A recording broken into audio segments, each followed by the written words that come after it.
next level.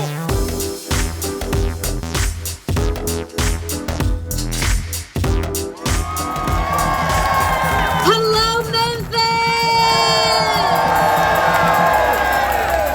Everybody say, love your neighbor! Before there was Gabby the representative, before there was Gabby the scientist, before there was any of that, there was Gabby the immigrant. There was Gabby the cancer patient.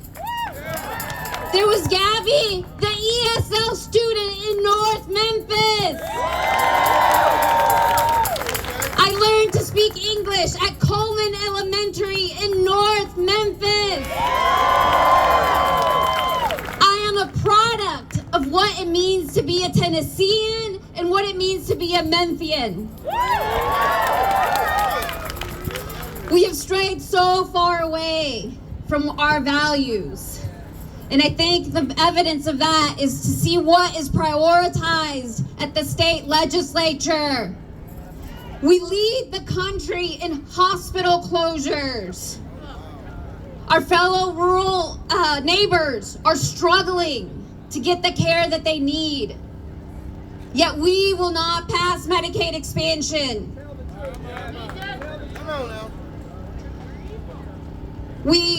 Our kids are starving.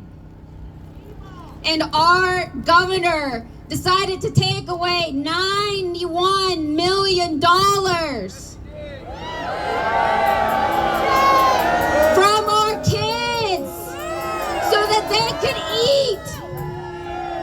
95 counties receive EBT summer food program funds. And our governor, when we got started, it was $83 million that he turned away. And recently it said more people qualify now. It is $91 million he's turning away. And when we try to pass bills to make sure that we accept that money, they fail in committees. Because they don't like who's sponsoring the legislation. No student should stop. What about the kids? It doesn't matter if it's a Democrat sponsoring the legislation. What about the kids? It doesn't matter that the black guy that y'all didn't like passed Affordable Care Act. What about the hospitals and the people that are dying? Including our veterans. Including our veterans. So while our people are starving, our hospitals are closing, our people are struggling because we haven't raised the minimum wage. What are they doing? They're privatizing our education.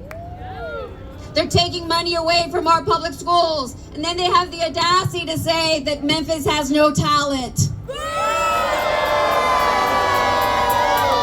That the only thing that Memphis has is crime.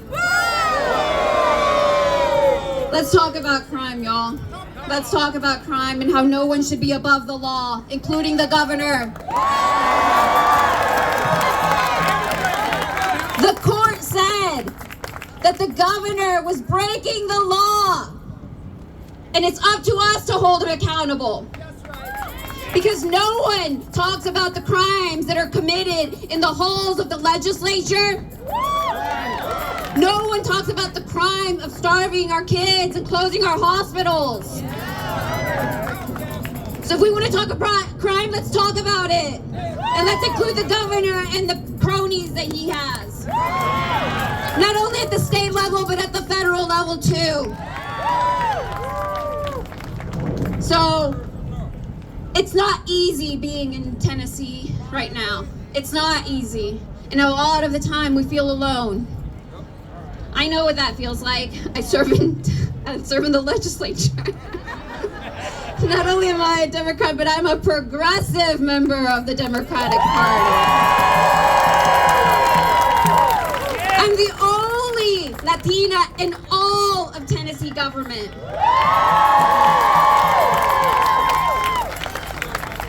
And I know that the people up there do not represent all of Tennessee because I have lived it. I have lived it. When my family were strangers and we were just coming here, we were treated like family because that's our Tennessee values. When my family was involved in a really bad car accident and my dad died and my sister died and my mom was left in a wheelchair, it was Tennesseans that came to our aid. They didn't ask us, where are your papers? They didn't ask us, are you here legally? They didn't ask us that. They saw our humanity. They saw our humanity. And that is what we have to push for, is to recognize the humanity of all our neighbors, including our Republican neighbors, because they too have been left behind. They've been lied to. Yes, ma'am. So I want to lift our immigrant community right now. On Sundays, I often, on my way to Nashville, I stop by the detention center to meet with the families. I've been able to get in to meet Yasser. The first time I met him was when he was in detention. Yasser should be in school. Yasser and every single child should be in school. They should be with their family. And there's another young man, his name is Marvin Ponce Lopez. He's a student at Kingsbury. The car that he was in was stopped and he was taken from his family. And now he's in Virginia. I just found out about this case. Our students deserve to be in school. That's where they belong. That's where they belong. And it's the same people that are trying to privatize our education, that are making money out of locking people up in organizations like Core Civic, that are filled with black and brown people that are innocent. Why? Because they're trying to profit from the pain and the hurt of a failed government that they brought on. So we have a big fight ahead of us, and one of the biggest fronts that we fight at is at the ballot box. So if you're disappointed because your elected official voted for vouchers, if you're disappointed because your elected official did not vote for Medicaid expansion, if you're disappointed because your representative did not vote for a living wage, you need to show up and vote them out. As one of my heroes, Flo Kennedy, said, don't agonize, organize. And I believe in Memphis. I believe in the people. I believe in labor. I believe that we together are going to turn this around.